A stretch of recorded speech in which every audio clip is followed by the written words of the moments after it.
அஸ்ஸலாமு அலைக்கும் வரஹமத்துல்லாஹி வபரகாத்துஹு.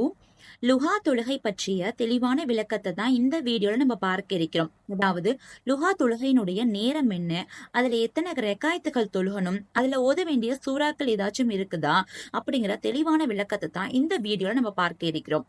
ஃபர்ஸ்ட், லுகா தொழுகை என்பது சுன்னத்தான தொழுகையா நஃபீலான தொழுகையான்னு பார்த்தோம்னா நிச்சயமாக லுகா தொழுகை என்பது நஃபீலான தொழுகை தான். இரண்டாவது, லுஹா தொழுவதற்குண்டான நேரம் என்னன்னு பார்த்தோம்னா, லுஹா என்றால் முற்பகல், அதாவது பகலின் ஆரம்ப நேரத்தில் இந்த இந்த மணில இருந்து இந்த மணி வரைக்கும் தான் தொழுகணும் அப்படிங்கிறதுக்கு எந்த ஒரு ஆதாரபூர்வமான ஹதீஸும் கிடையாது.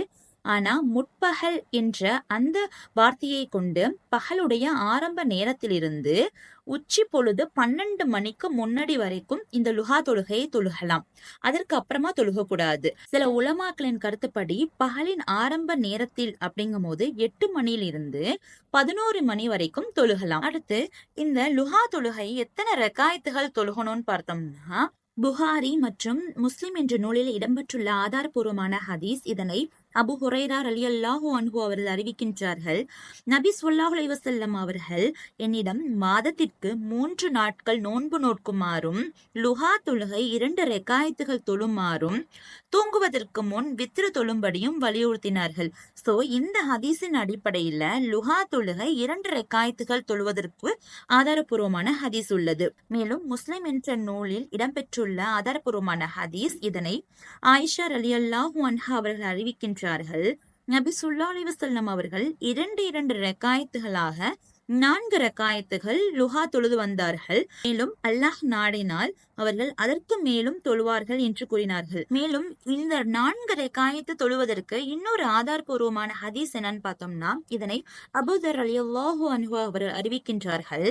ஆதமின் மகனே, எனக்காக பகலின் ஆரம்பத்தில் 4 ரெக்காயத்துகள் தொழு, பகலின் கடைசிக்கு நான் உனக்கு பொறுப்பேற்கிறேன் என்று அல்லாஹ் கூறுவதாக நபி ஸல்லல்லாஹு அலைஹி வஸல்லம் அவர்கள் கூறினார்கள். சோ இந்த ஹதீஸின் அடிப்படையில பார்க்கும்போது 2 ரெக்காயத்துகளாக 4 ரெக்காயத்துகளும் லுஹா தொழுவதற்குண்டான ஆதாரம் உள்ளது. மேலும் முஸ்லிம் மற்றும் புகாரி என்ற நூலில் வந்துள்ள ஆதாரபூர்வமான ஹதீஸ் இதனை உம்முஹானி பின்த் அபி தாலிப் ரலியல்லாஹு அன்ஹு அவர்கள் அறிவிக்கின்றார்கள். நபி ஸல்லல்லாஹு அலைஹி வஸல்லம் அவர்கள் மக்கா வெற்றியின் போது எனது இல்லத்தில் குளித்துவிட்டு 2 ரெக்காயத்துகளாக 8 ரெக்காயத்துகள் தொழுதார்கள்.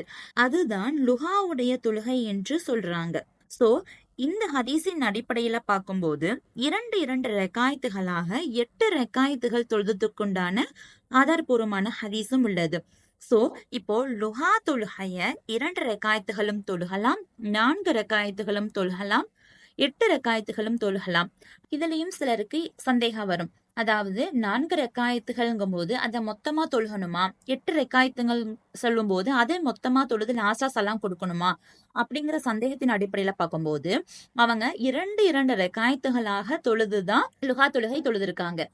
சோ அதனால ஃபர்ஸ்ட் 2 ரெக்காயத்துகள் தொழுதுட்டு சலாம் கொடுத்துட்டு அடுத்து 2 ரெக்காயத்துகள், இது போல 2 ரெக்காயத்துகளாக தொழுக வேண்டும். மேலும் இந்த லுஹா தொழுகையில ஓதுவதற்கு சிறப்பான சூறாக்கள், இதுக்குன்னு ஏதாச்சும் சூறாக்கள் இருக்கான்னு சொல்லி பார்த்தோம்னாக்கா இதுக்குன்னு எந்த ஒரு சூறாவும் இல்ல. அதாவது நமக்கு தெரிஞ்ச எந்த சூறாவா வேண்டாலும் நம்ம இந்த லுஹா தொழுகையில ஓதிக்கலாம். அல்ஹம்துலில்லாஹ். இப்போ லுஹா தொழுகையினுடைய நேரம் என்ன, அதுல எத்தனை ரெக்காயத்துகள் தொழுகலாம், அதுல ஏதாச்சும் சூறா அதுக்குன்னு ஓதுறதுக்கு இருக்குதா அப்படிங்கிற விவரம் எல்லாம் இப்ப நம்ம பார்த்தோம். அல்ஹம்துலில்லாஹ். இந்த வீடியோ உங்களுக்கு பயனுள்ளதாக இருக்குங்கிறத நினைக்கிறோம். நீங்க தெரிஞ்சுக்கிட்ட விஷயங்கள்ல உங்களுடைய ஃபேமிலி அண்ட் ஃப்ரெண்ட்ஸுக்கும் ஷேர் பண்ணுங்க. அவங்களுக்கும் இது பயனுள்ளதாக அமையறதுக்கான பாக்கியத்தை அல்லாஹ் தஆலா தருவானாக. அஸ்ஸலாமு அலைக்கும் வரஹமத்துல்லாஹி வபரகாத்துஹு.